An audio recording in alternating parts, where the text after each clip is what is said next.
I find it quite interesting looking at all the different Gospels. I don't expect you to be able to read the detail from the back. I'll highlight a few things. I think I'm being heard now.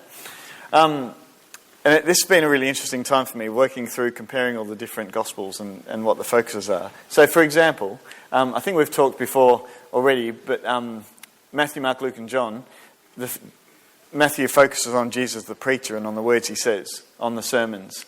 Mark is more about power, and he talks a lot more about the miracles that he does. Luke is writing to a Greek audience, and he's also about Jesus being a teacher.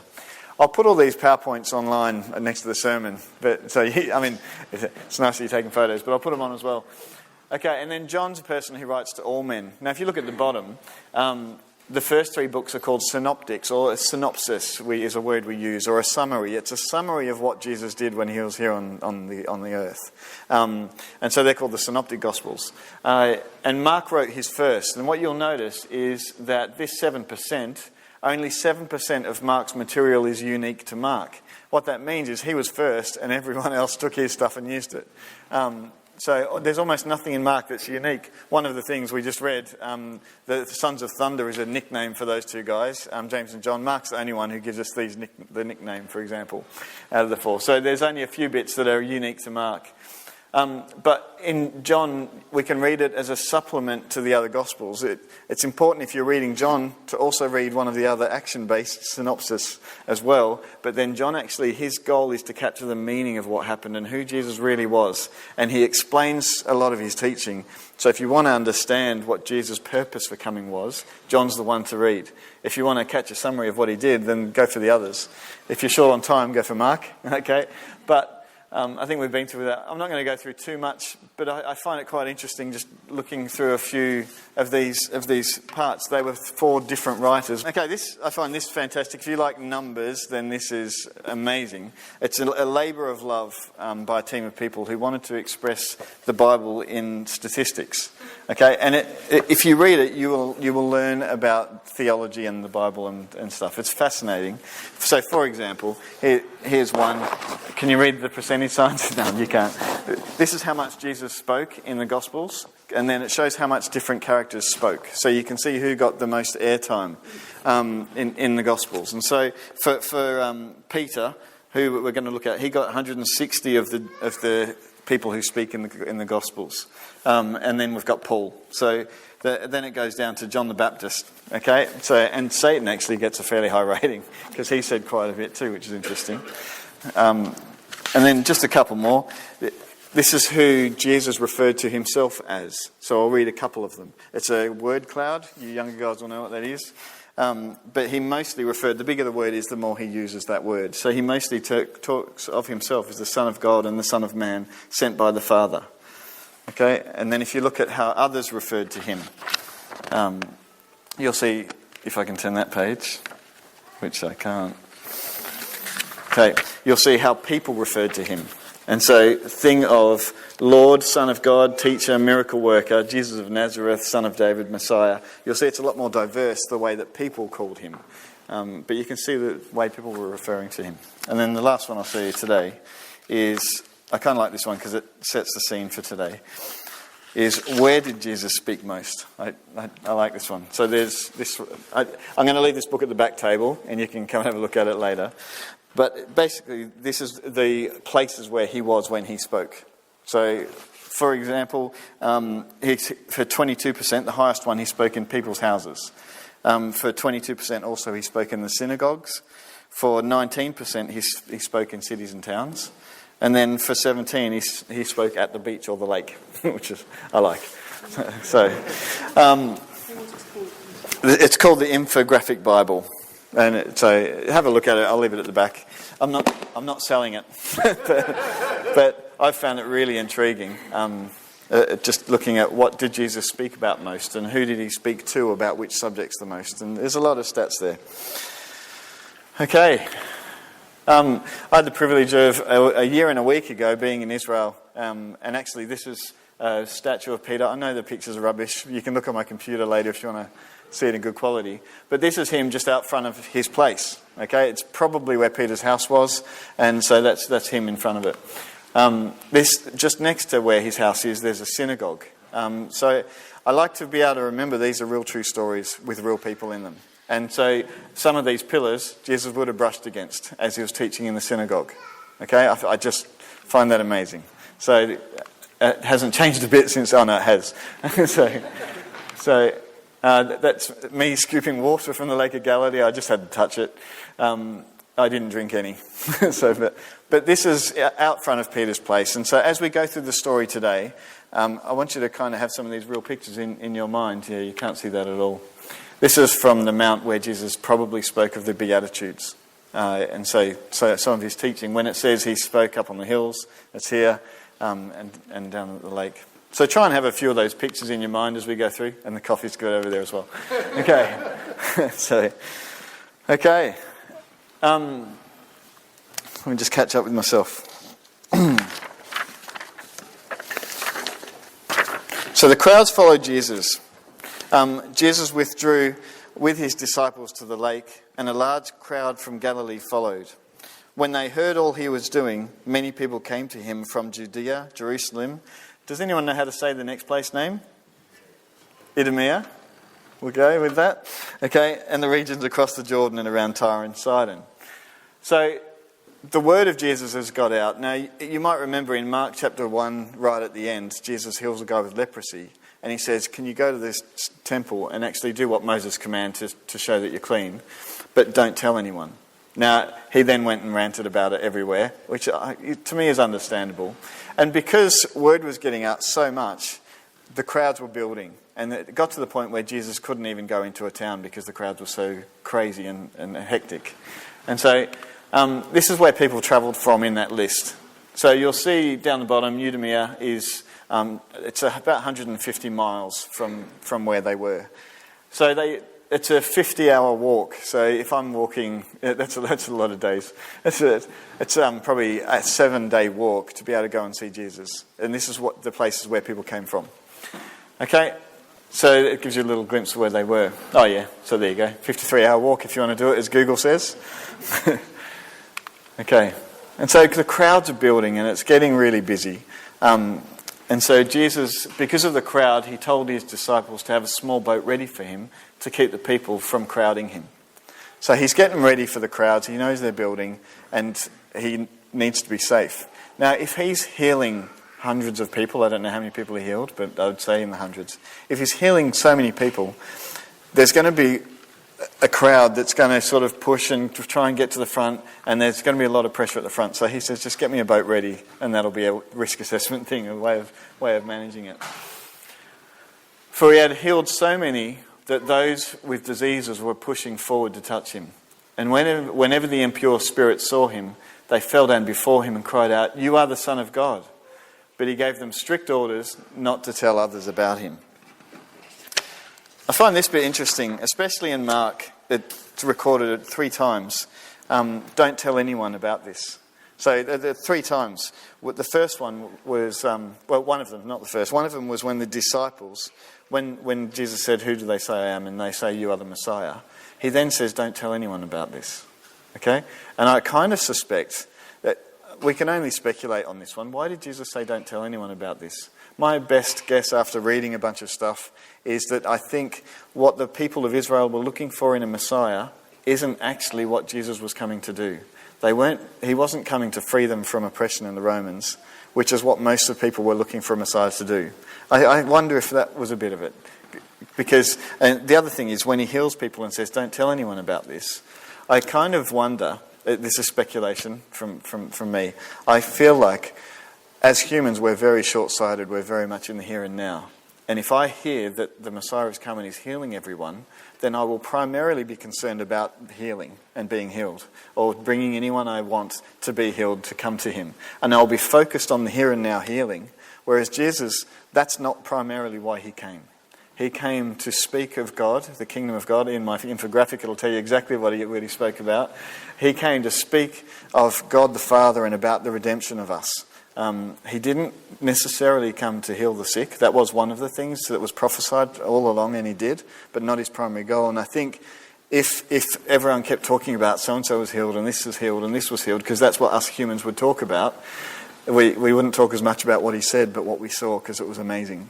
And so I wonder if that was part of it. Okay. And then the other one that Jesus said Jesus commanded not to talk about it was the demons. And he did this I think almost every time. I haven't checked them all. But almost every time the demon would say, "You are the Son of God," or "You are the Messiah." And he would order them to be quiet. And again, we don't know why that is. But it's possibly because the voice of the demon proclaiming this is the Messiah is not the voice that Jesus wants to proclaim that you are the Messiah. He would rather hear that from I don't know. That's my guess. Anyway, let's step back away from speculation for a minute. But I find it interesting that he kept saying, "Don't tell anyone." He gave them strict orders not to tell anyone. Okay, so several times throughout the book of Mark, Jesus specifically instructs both people and demons not to tell anyone else. You'll have the slides later if you want to check out some passages. Okay, so then the next passage is the calling of the 12. Some of the interesting things for this, I've been reading a book called 12 Ordinary Men. I can't remember who it's by. I could find out and tell you. But I found this book quite interesting as well. Who are the 12 that he called? And I think mostly this morning I want to talk about who are the 12. What were they like? What did they do? How did they die? And then how does this help us in our story, in our faith? So we'll go through a bit of that. Okay, so here we've got two passages. This is almost the same passage from Mark and from Luke. Shall we just read the Mark one quickly? Jesus went up on a mountainside and called to him those he wanted, and they came to him. He appointed 12 that they might be with him and that he might send them out to preach and have authority and to drive out demons. Now what I'd like you to do in a minute is for you to point out, I'd like you to call out, what are the differences in Luke? What did he think was important to add? Remember, he'd already seen Mark's one, and now he's adding a bit to it. Thank you. Okay, so if we read Luke, and then you tell me what the differences are. It was at this time that he went off to the mountain to pray, and he spoke the whole night in prayer to God. And when day came, he called his disciples to him and chose 12 of them, whom he also named apostles. What's the different emphasis that Luke brings in? Prayer? Yep, anything else? They're given a name, aren't they? Disciples and apostles. So Mark talks about the choice that Jesus is making, and that is there, but Luke gives them a name. Yeah. So Luke summarises what Mark said as the word apostle.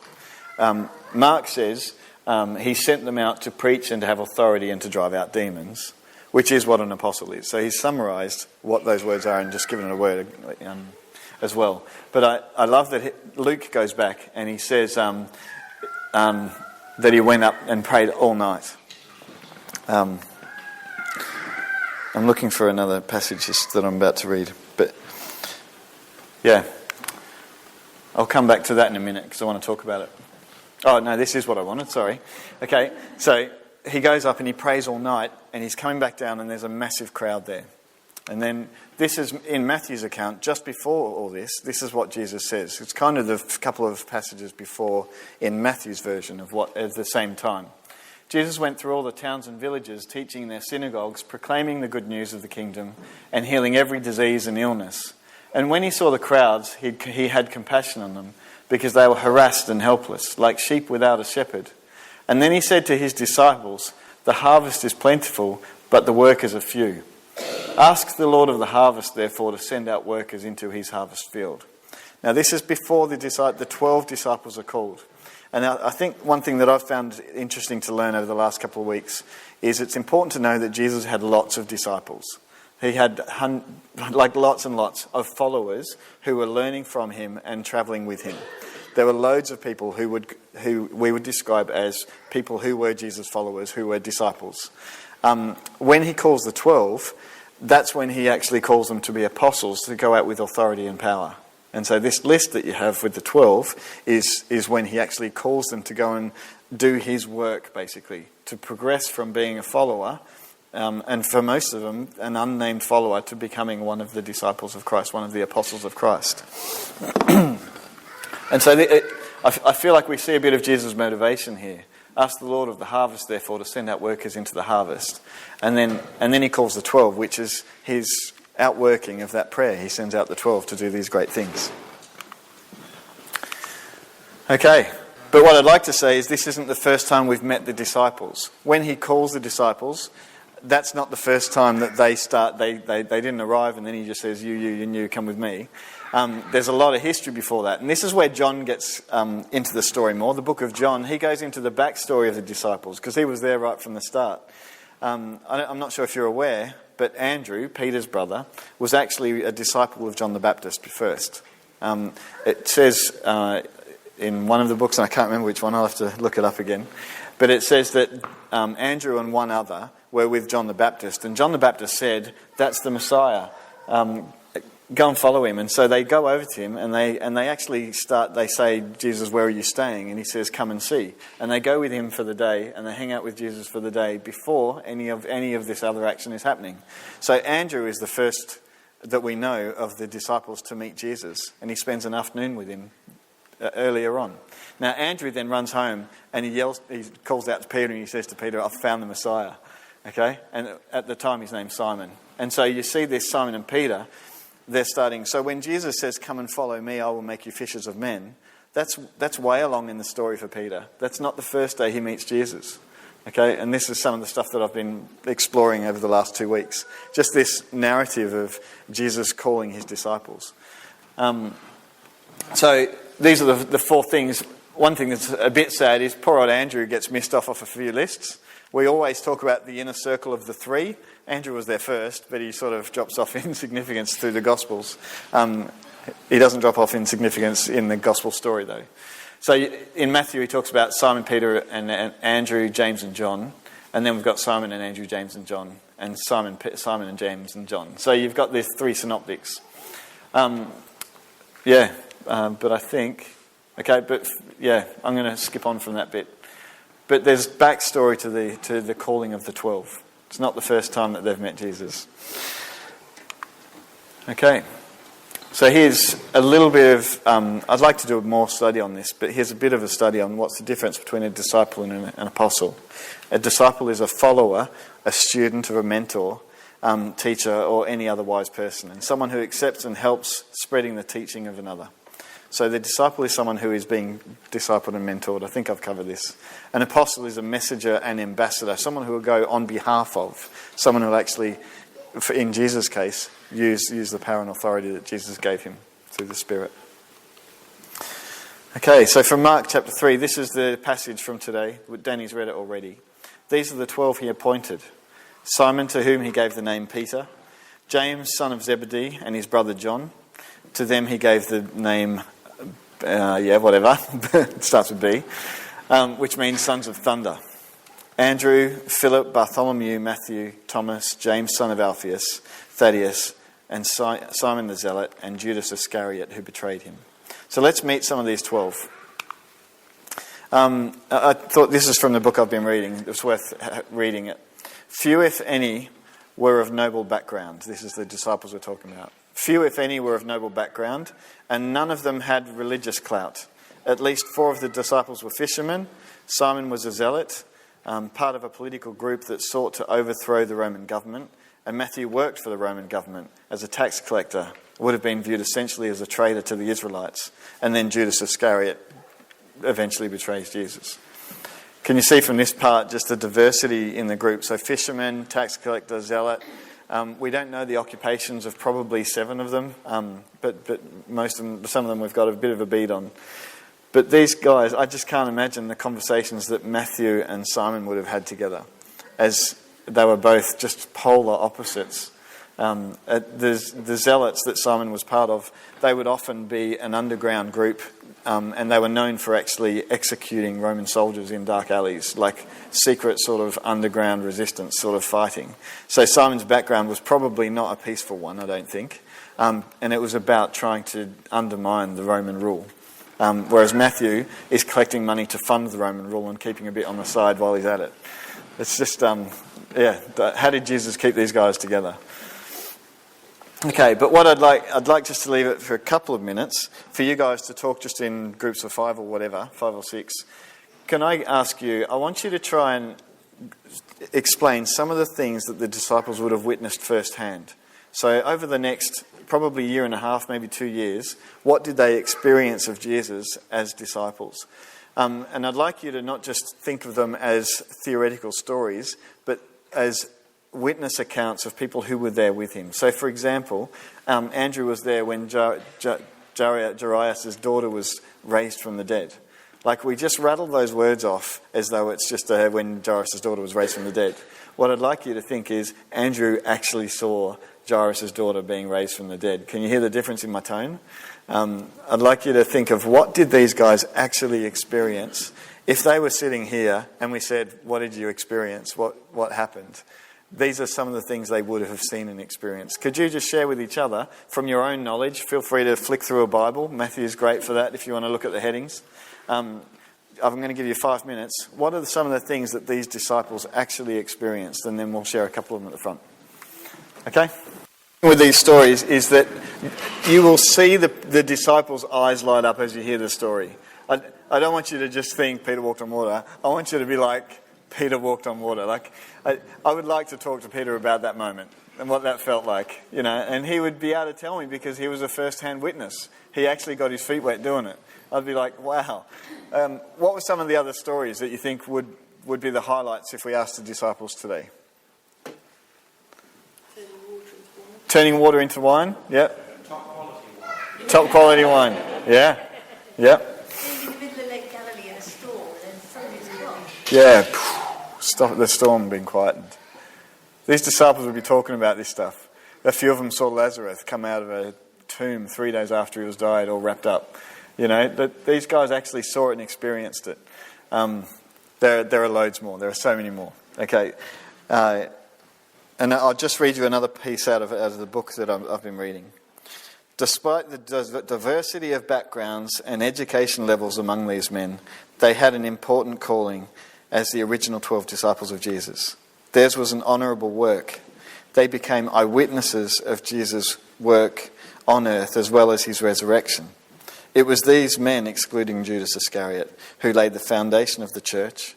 It was thought their spirit-empowered witness that the church began.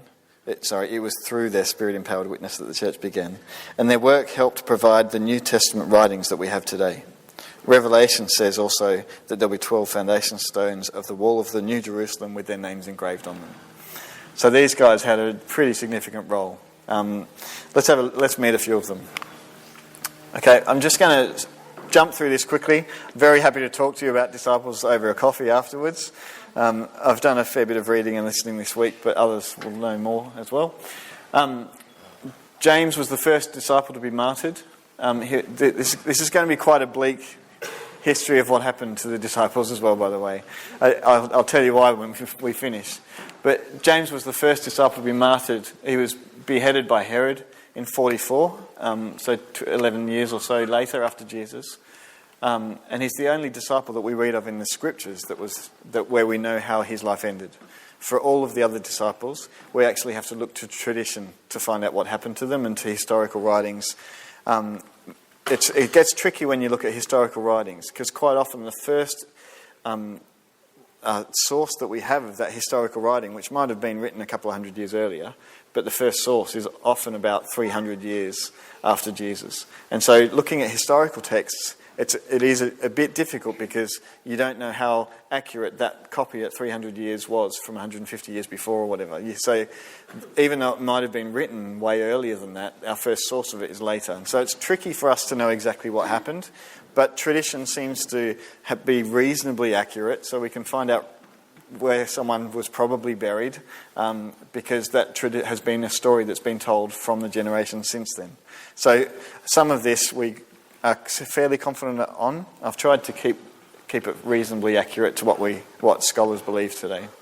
So James died and John was in prison at the time. John then got freed from prison and wasn't killed at that time.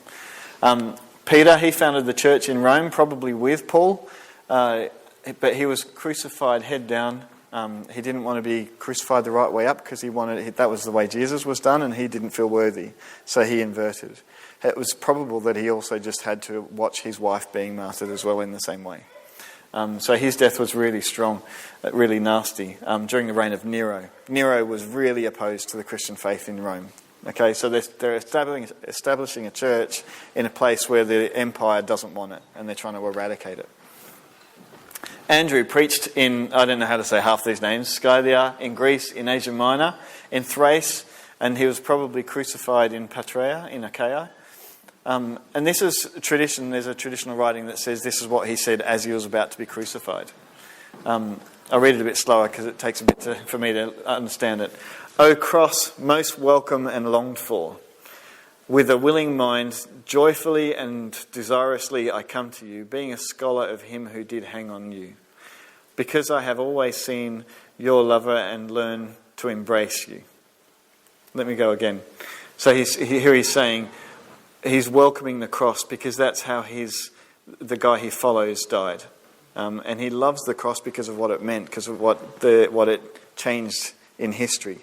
And so now I embrace the cross, and that's how he goes to it. Okay.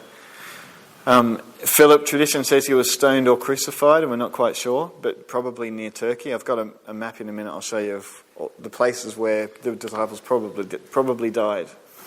Matthew brought the gospel to Ethiopia and Egypt, and he lived for more than 30 years after Christ's death, because he wrote his gospel fairly late on. And then Hyrcanus, the king of Ethiopia, had him killed with a spear in around 74 AD. Thomas preached in Parthia, in Persia, and tradition says he started the church in India, but he was pierced by a spear. He converted the leader's wife, actually, the king's wife, and he wasn't happy about that. James, son of Alphaeus, crucified in Sinai or stoned in Jerusalem, and we're not quite sure. Nathaniel, or otherwise known as Bartholomew, preached in India, translated Matthew into their language, and he was beaten and crucified and beheaded, and he died as a martyr while serving the people of something in Armenia, in the northeast of Turkey. Okay, 3 more. Simon, and there are a couple that we just know almost nothing about, and Simon, they often call him Simon the Lesser. He's one of those. Judas, we're not quite sure if he wrote the book of Jude, but it's possible, but we can't link those properly. But he taught in Armenia, in Syria, in Persia, and he healed the king of Edesse, whose name was Abgar, and tradition says he was clubbed to death in Persia. And then John wrote 20% of the New Testament. So he wrote John 1, 2 and 3 John, and then Revelation. And he wrote more about love than any other New Testament author. He was exiled to the island of Patmos under Domitian. And after Domitian's death, John was allowed to return to Ephesus, where he governed the church until his death. Okay, so the thing I'd like to point out, these guys, for the next 30 to 50 years after Jesus' death, they continued to follow him wholeheartedly. They witnessed everything that he did. They watched his resurrection. They watched his ascension. And then for the next 40, 50 years, they actually lived their life wholeheartedly right to the end, embracing martyrdom even at the end, because they wanted to see God's kingdom advance. Now, if the point that is sinking home to me more deeply is one of the really clear evidences of believing in gospel and believing in Jesus and what he did is the life that these 11 guys lived afterwards. That they were absolutely committed to following him all the way through. If Jesus wasn't the real thing, there's no way he could have got such allegiance from these guys. But they followed him right to the point of death at the end. And they spread the word around the globe. So Ethiopia and here up to Rome and a lot around here. So these are the final resting places, or where they died, where these people died. So these guys were just so sold out for the kingdom that they gave their all for it. And I think that's something, my last question that I'd like to leave with you is this one. In what way does the knowledge of the disciples who experienced Jesus firsthand continue to give their all and follow him? So let me start reading that again. In what way does the knowledge that the disciples who experienced Jesus firsthand continue to give their all and follow him to their dying, impact me, till their dying breath impact me. I'm struggling with reading. How does it impact you that these disciples gave their all, seeing what they saw? And I'd like to just have just a tiny bit of silence as we reflect on that as we finish up. How does it impact you to know that these disciples followed Jesus while he was on earth and then continued to give their all for him afterwards? So just a few minutes, then Gordon will finish up.